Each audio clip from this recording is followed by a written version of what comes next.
예루살렘 사람 중에서 어떤 사람이 말하되 이는 그들이 죽이고자 하는 그 사람이 아니냐. 보라, 드러나게 말하되 그들이 아무 말도 아니하는도다. 당국자들은 이 사람을 참으로 그리스도인인 줄 알았는가. 그러나 우리는 이 사람이 어디서 왔는지 아노라. 그리스도께서 오실 때에는 어디서 오시는지 아는 자가 없으리라 하는지라. 예수께서 성전에서 가르치시며 외쳐 이르시되 너희가 나를 알고 내가 어디서 온 것도 알거니와 내가 스스로 온 것이 아니니라. 나를 보내신 이는 참되시니 너희는 그를 알지 못하나. 나는 아노니 이는 내가 그에게서 났고 그가 나를 보내셨음이라 하시니. 그들이 예수를 잡고자 하나 손을 대는 자가 없으니 이는 그의 때가 아직 이르지 아니하였음이로라. 무리 중에 많은 사람이 예수를 믿고 말하되 그리스도께서 오실지라도 행하실 표적이 이 사람이 행한 것보다 더 많으리야 하니. 예수에 대하여 무리가 수군거리는 것이 바리새인들에게 들린지라. 대제사장들과 바리새인들이 그를 잡으려고 아랫 사람들을 보내니 예수께서 이르시되 내가 너희와 함께 조금 더 있다가 나를 보내신 이에게로 돌아가겠노라. 너희가 나를 찾아도 만나지 못할 터이요 나 있는 곳에 오지도 못하리라 하시니. 이에 유대인들이 서로 묻되 이 사람이 어디로 가기에 우리가 그를 만나지 못하리요. 헬라인 중에 흩어져 사는 자들에게로 가서 헬라인을 가르칠 터인가. 나를 찾아도 만나지 못할 터이요 나 있는 곳에 오지도 못하리라 한 이 말이 무슨 말이냐 하니라. 아멘. 가짜 뉴스라는 게 있죠. 요즘은 정치에 대해서나 연예계에 대해서 가짜 뉴스들이 어마어마하게 확대 재생산되고 있습니다. 사람들이 그걸 보면서 진짜라고 믿는 경우가 많습니다. 저도 이전에 한 유튜브를 보는데 그 유튜버가 워낙 확신 있게 이야기하는 바람에 속을 뻔했거든요. 가짜 뉴스더라고요. 또는 우리가 어떤 사람에 대해서 그 사람에 대한 그 거짓된 정보, 그 사람의 본래 모습이 아니라 잘못된 정보를 들을 때가 있어요. 그럼 그 사람에 대해서 알아보지도 않고 그를 만나기도 전에 그 거짓된 정보를 진짜처럼 받아들입니다. 그래서 진짜 좋은 사람인데 나쁜 사람처럼 생각한단 말이에요. 이런 일들도 살아가다 보면 종종 있습니다. 우리가 당연하게 생각한 것이 나의 편견이거나 몰상식이었다는 것을 알게 될 때가 있지 않습니까? 이렇게 가짜 뉴스를 진짜처럼 받아들여서 안타까운 경우도 있고, 다른 사람에 대해서 잘못된 정보를 진짜처럼 받아들여서 관계가 어려워지거나 그런 경우도 있어서 아쉽습니다만은 이런 거와 비교할 수 없을 정도로 오해하고 왜곡된 정보를 받아들여서 운명이 바뀌는 경우도 있어요. 오늘 그런 이야기를 만날 수 있습니다. 지금 요한복음 7장의 말씀은 예수님이 초막절이라고 하는 절기에 예루살렘 성전에서 설교하는 내용이거든요. 예수님의 설교를 들으려고 많은 사람이 와 있는데 그 사람들 사이에 예수님에 대해서 다양한 생각을 갖고 있습니다. 예수님 저 사람 좋은 사람이야? 아니야 나쁜 사람이야? 그리스도야? 아니야 그리스도가 아닐 거야? 이런 여러 가지 의견이 분분하거든요. 우리 한번 이 말씀 보고 갑니다. 예루살렘 사람 중에서 어떤 사람이 말하되 이는 그들이 죽이고자 하는 그 사람이 아니냐. 예수님을 죽이려고 하는 사람들이 있었다는 얘기잖아요. 보라 드러나게 말하되 그들이 아무 말도 아니하는도다. 당국자들은 이 사람을 참으로 그리스도인 줄 알았는가. 그리스도라고 생각하는 사람도 있다는 얘기잖아요. 그러나 우리는 이 사람이 어디서 왔는지 아노라. 그리스도께서 오실 때에는 어디서 오시는지 아는 자가 없으리라 하는지라. 몇 가지로 요약하면 이런 겁니다. 예수님을 보면서 예수님이 저분 그리스도가 맞아 라고 생각하는 사람들이 있습니다.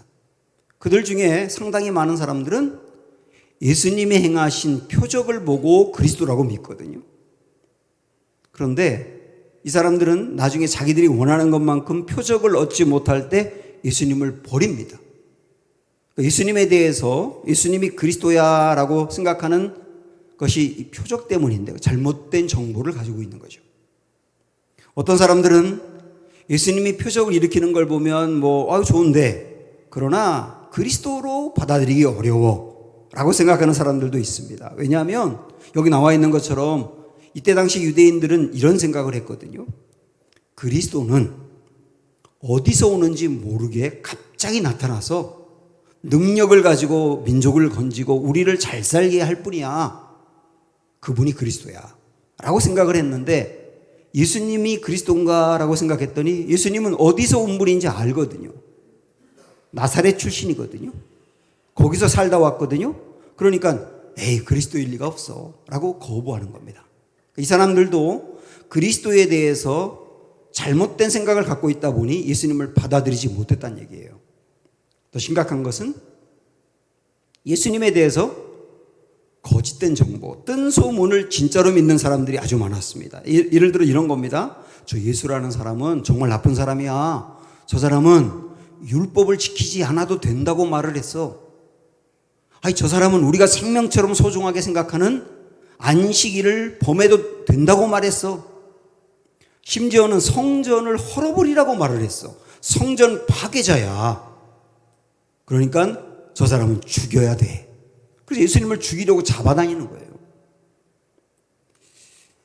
결국은 이 사람들을 한 명 한 명 살펴보면 예수님에 대한 가짜뉴스, 뜬 소문, 거짓된 정보를 진짜처럼 받아들임으로 예수님을 거부해버리는 거예요. 참 안타까운 게 뭔지 아십니까? 예수님에 대해서 바로 알지 못하고 가짜뉴스나 뜬 소문이나 거짓된 정보를 진짜처럼 믿어서 결국 어떻게 됐느냐면 이 사람들은 그들 인생의 가장 중요한 선물을 잃어버리게 된 거예요. 예수님을 알고 만나서 구원받고 영생 얻고 생명 얻을 수 있는 정말 그들의 인생의 최고로 중요한 선물을 잃어버리게 됐다는 거예요. 잘못된 정보 때문에. 저 여기 가만히 생각을 하니까 교회를 다니지 않는 사람들 중에서도 그렇고 심지어는 교회를 다니는 사람 중에서도 예수님을 바로 알지 못하고요. 예수님을 바로 알기 위해서 성경을 공부한다거나 정말 말씀을 잘 들어가지고 정리한다거나 그런 걸 안 하고 거기에 별로 관심이 없고 예수님에 대해서나 기독교에 대해서 거짓 정보라든지 가짜뉴스라든지 뜬 소문을 진짜처럼 믿는 분들이 있단 말이에요.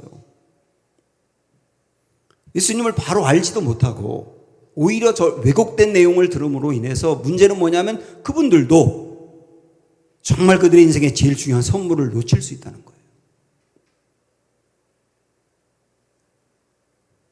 이 당시에 예수님에 대해서 거부하는 사람들 중에, 그러니까 예수님을 받아들이지 않는 사람들 중에 거의 대다수는 그들이 생각하는 그리스도하고 예수님이 보여주는 모습하고 달랐기 때문입니다. 그들이 생각하는 그리스도는 이런 모습입니다.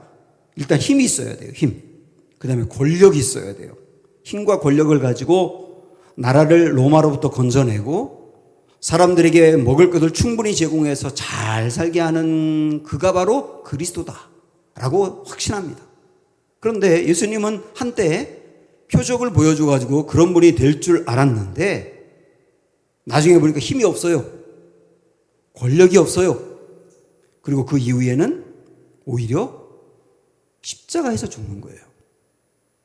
그들이 생각했던 그리스도의 상과 예수님이 보여주는 모습이 전혀 달랐기 때문에 결국은 예수님을 그리스도로 받아들이지 않고 거부했단 말입니다. 결국은 그리스도라고 하는 것에 대한 가치관이 잘못되어 있던 거죠. 세속적이고 세상적인 가치관으로 예수님을 봤던 거죠. 사랑하는 여러분, 여러분이 교회를 다니면서 예수님에게 거는 기대, 예수님이 이런 분이어야 되겠다라고 거는 기대가 잘못하면 왜곡될 수가 있습니다. 세속적일 수가 있어요. 잘못된 가치관을 가질 수 있어요. 세상적인 가치관으로 예수님과 기독교를 그렇게 보지 마세요. 사실 가치관이라고 하는 것은 계속 바뀝니다. 예를 들어서 보세요. 지금 여러분이 생각할 때 미인은 누굽니까? 눈이 커야 되고 쌍꺼풀이 있어야 되고 얼굴도 뽀얗고 얼굴도 조그마면 좋고 키도 크면서 날씬하면 미인이라 그러잖아요. 그런데 조선시대 때 미인은 일단 얼굴이 둥그러야 돼. 눈이 작았어요. 몸이 통통했어요. 키도 작았어요.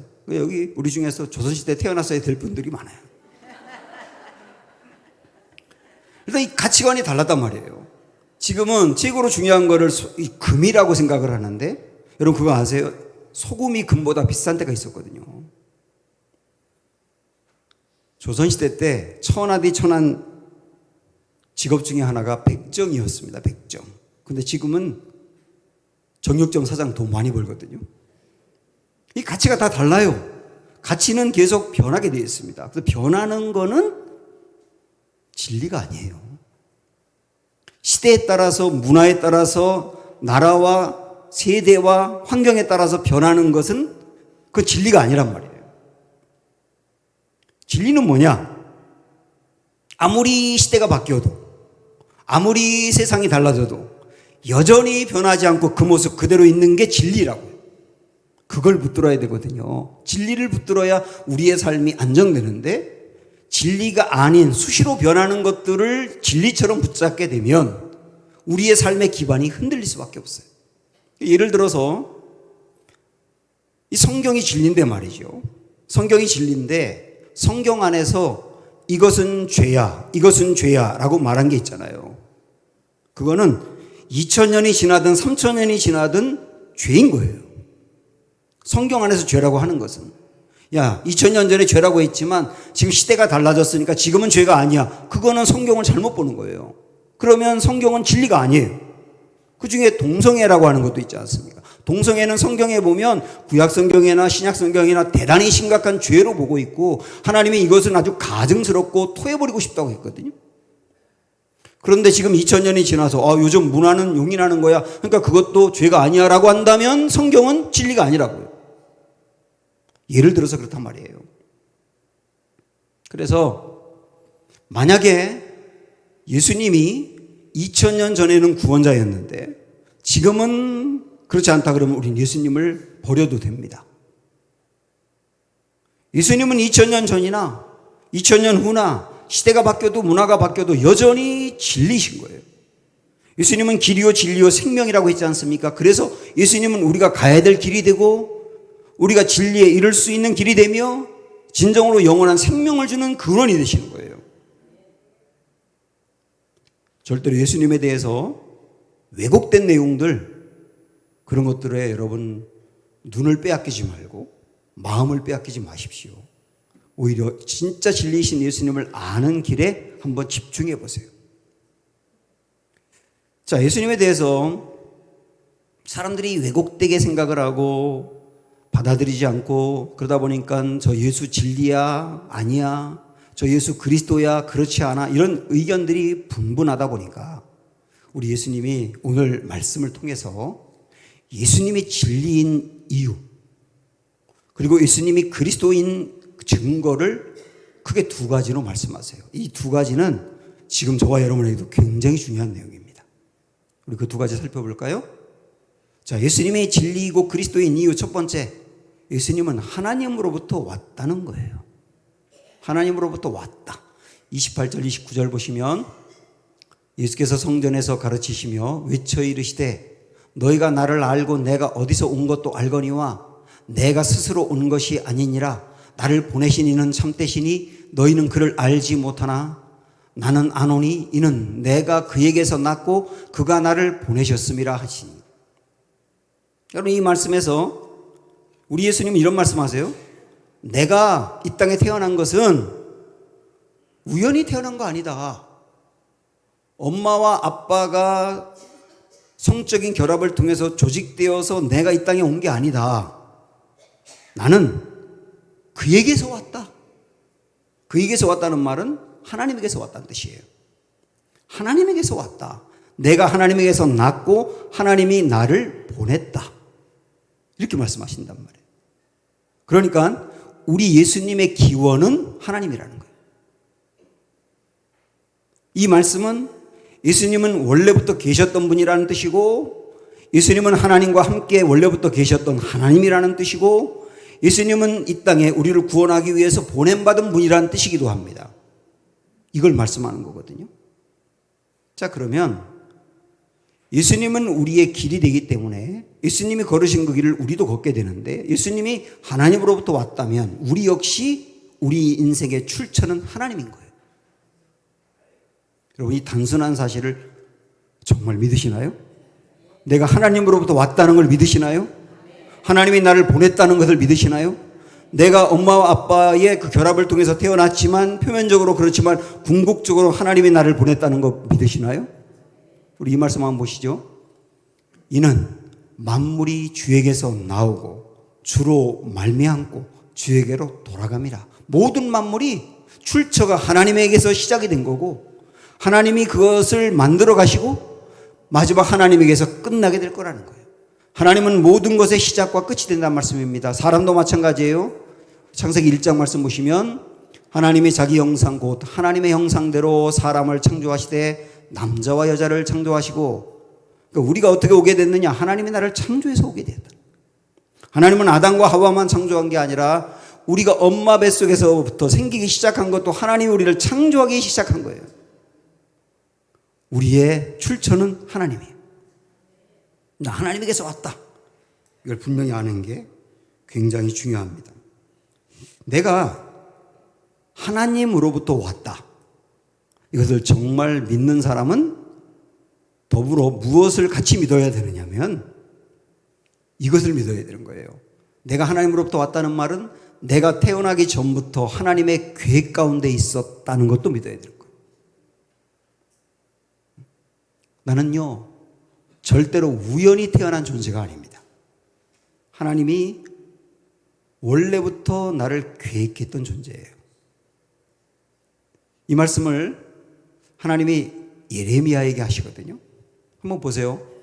여호와의 말씀이 내게 임하니라 이르시되 내가 너를 모태에서 짓기 전에 너를 알았고, 그렇게 말씀하세요. 내가 배에서 나오기 전에 너를 성별하였고 너를 여러 나라의 선지자로 세웠노라. 예레미야가 엄마 뱃속에서 생기기 전부터 하나님이 예레미야의 존재를 알았다는 거예요. 그리고 그를 애초부터 성별하여서 선지자로 쓰기로 결정하셨다는 거예요.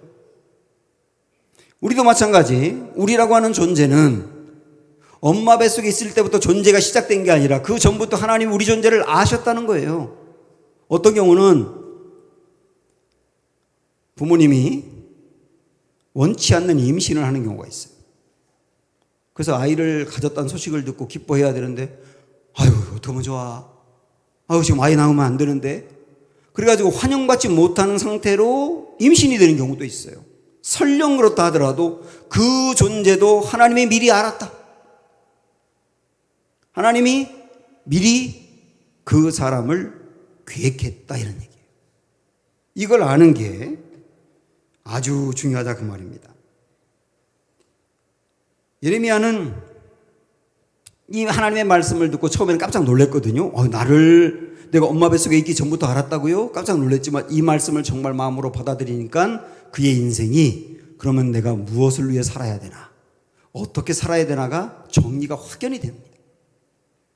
자, 우리는 하나님으로부터 왔다.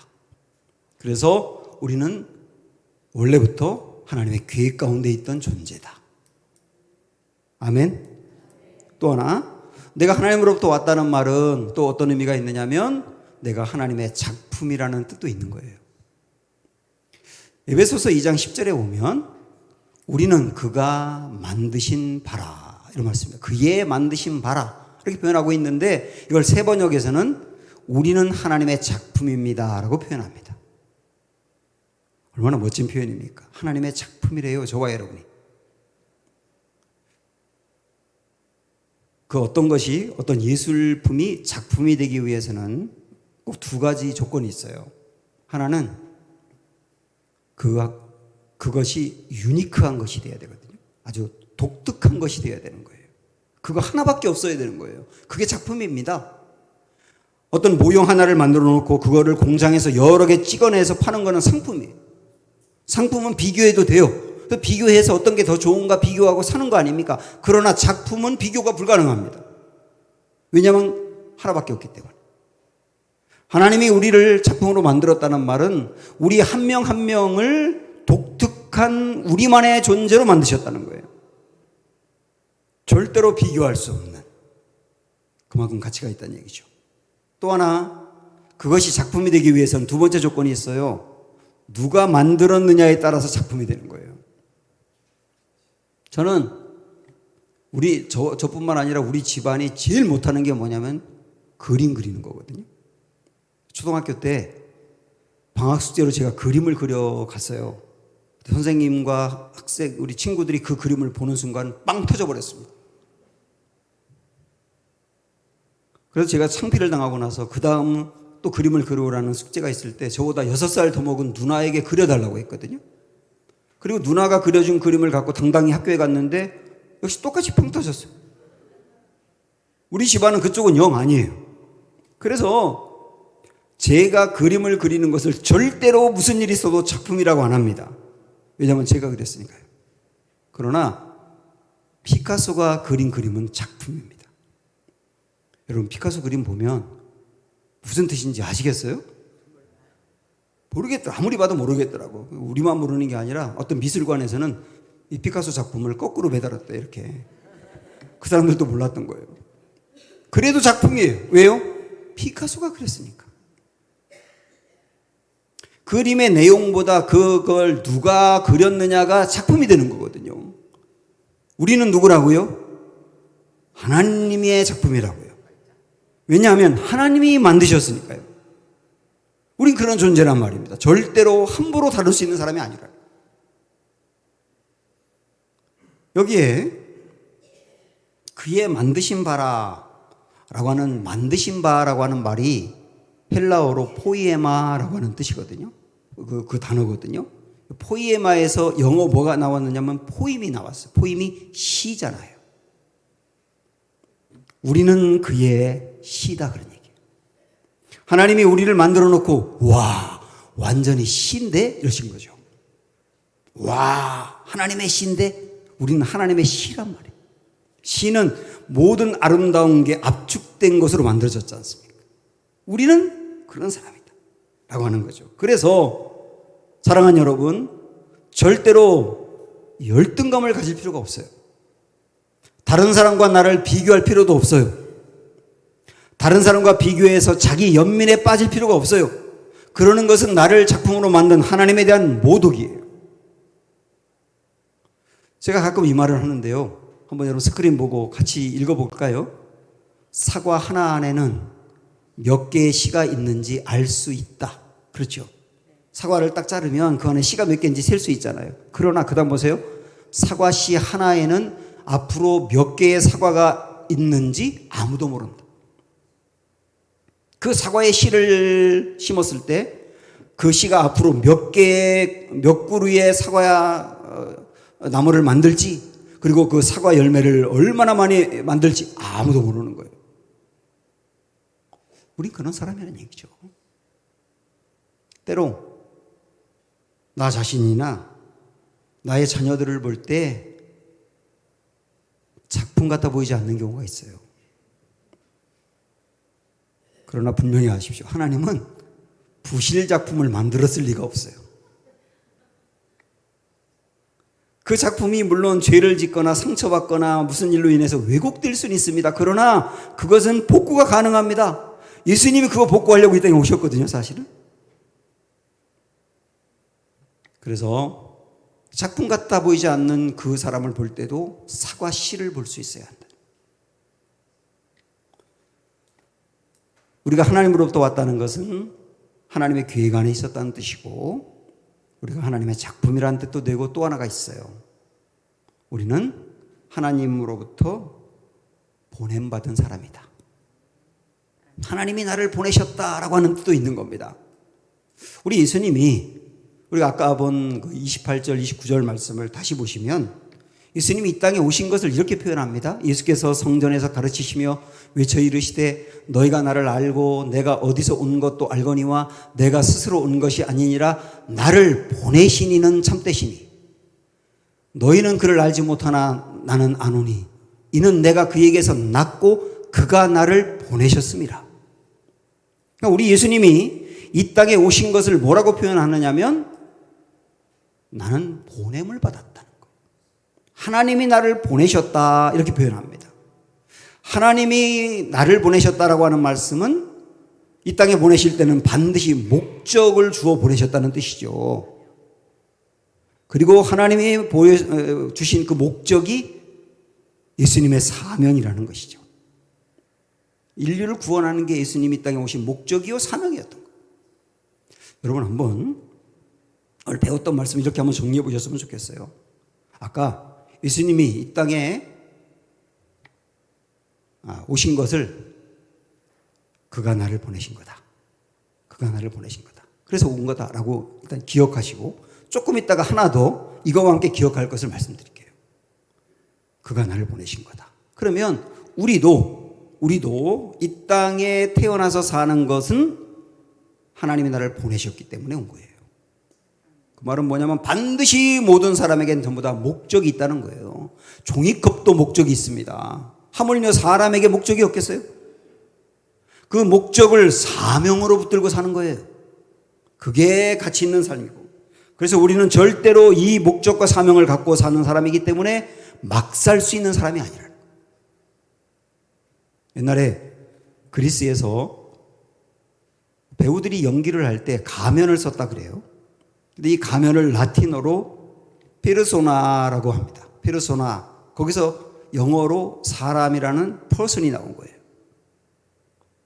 그래서 사람은 누구냐면 가면을 썼다는 의미거든요. 인간은 가면을 쓴 사람인데 이 말이 사람은 가식적인 존재라는 말이 아니고 이런 의미입니다. 우주에서 자신에게 맡겨진 유일한 배역을 알고 그것에 최선을 다하는 존재. 내게 하나님이 맡겨주신 나만의 유일한 배역이 있다는 걸 알고 그 배역에 최선을 다하는 게 인간의 삶이라는 거예요. 이 모든 것들을 알아야 되는데요. 그 모든 것을 알기 위해서는 나는 하나님에게서 온 존재다. 나의 근원은 하나님이다. 라고 하는 것을 붙드는 것부터 시작이 되어야 됩니다. 나는 어디서 왔는가? 하나님에게서 왔다. 우리 주님은 이 진리를 먼저 말씀하시고 나서 두 번째 말씀을 하셨어요. 그러면 나는 어디서 왔는가라고 하는 것을 안다면 또 하나 알아야 되겠지요. 나는 어디로 가는가를 알아야 되겠죠. 그렇죠?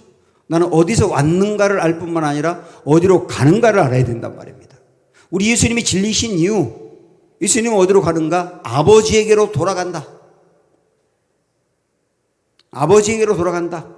죽음을 그렇게 이해하신 거예요. 그래서 33절의 말씀을 한번 볼까요? 예수께서 이르시되 내가 너희와 함께 조금 더 있다가 나를 보내신 이에게로 돌아가겠노라. 우리 예수님은 죽음을 어떻게 이해했느냐면 아버지에게로 돌아가는 거라고 이해했어요.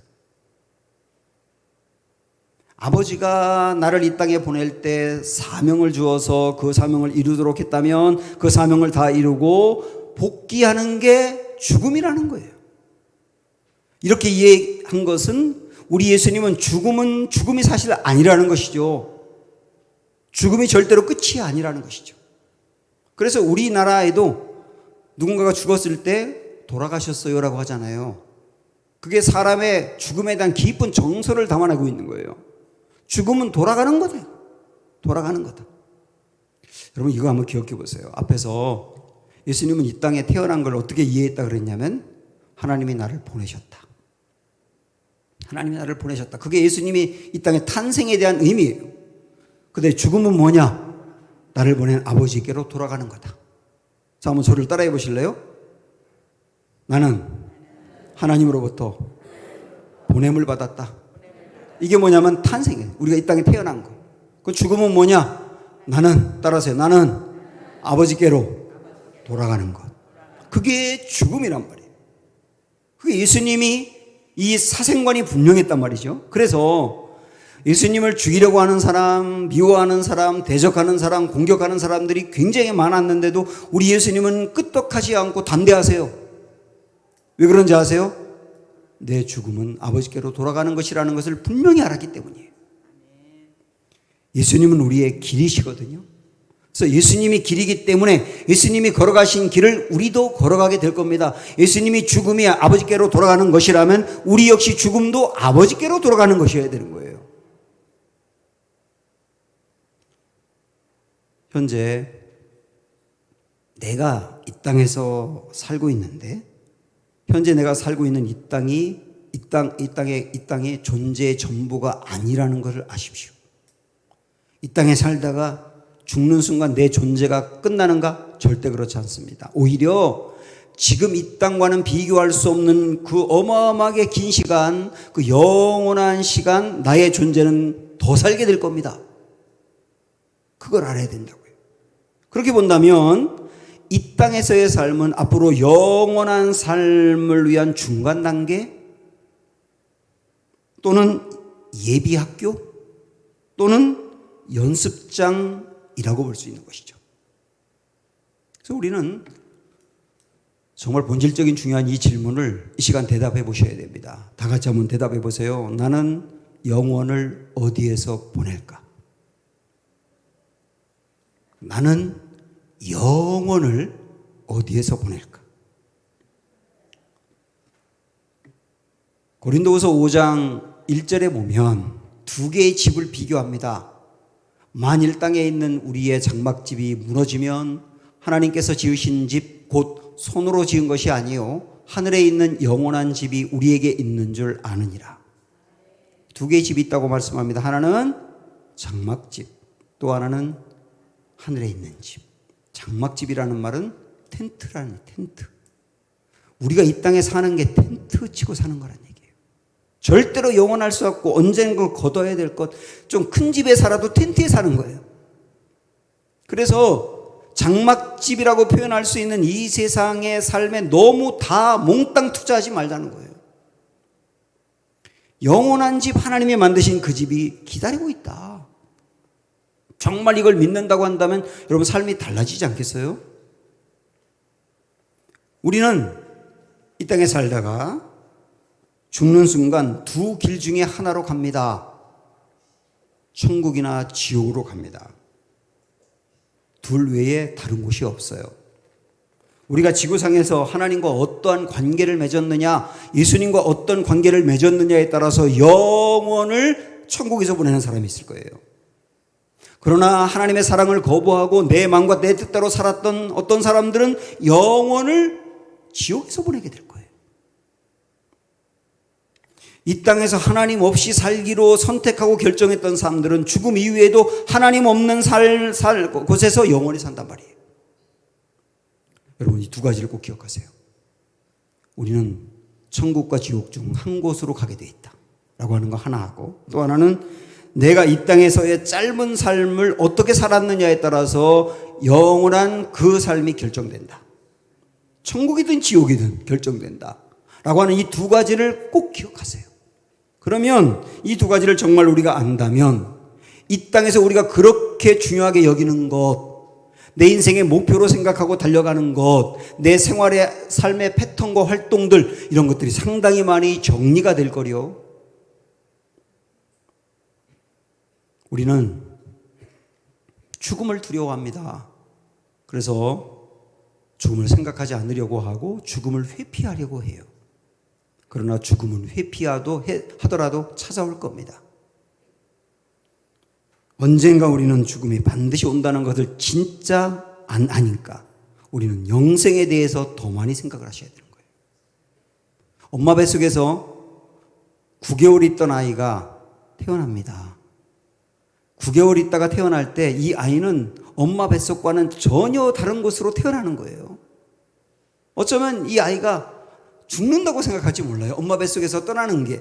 그러나 전혀 새로운 넓은 세상에 태어나는 거 아닙니까?